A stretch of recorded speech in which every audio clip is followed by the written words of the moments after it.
Hello guys! Oh, nakita nyo yan?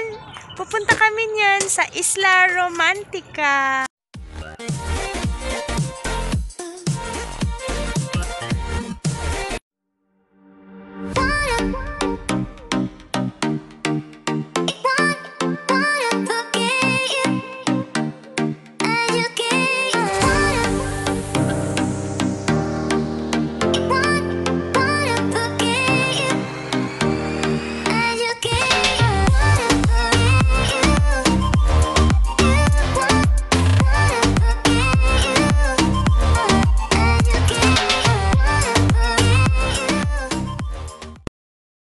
Hello mga ka-heart, minsan lang ako mag-video. So, ngayon is wala na akong masyadong ginagawa. So, nag-video kami ngayon at pumunta kami ngayon sa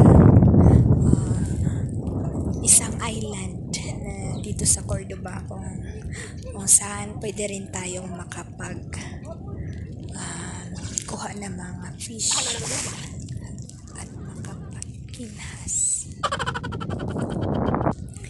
Yung banda is Isla Romantica siya.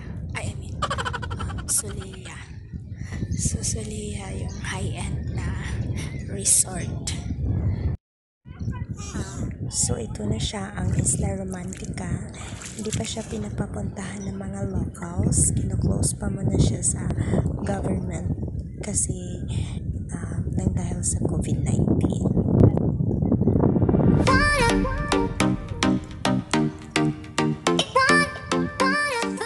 Malinis ang buhangin sa Isla Romantica. Maputi at clear water.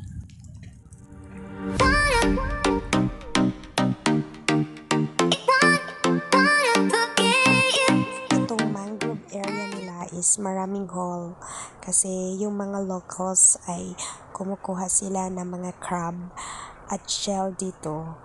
So, pag pumunta ka dito na naglalakad lang galing sa seashore, so kailangan mag-iingat ka kasi magpakamadapa ka. Napakaganda ang tanawin dito. So relaxing.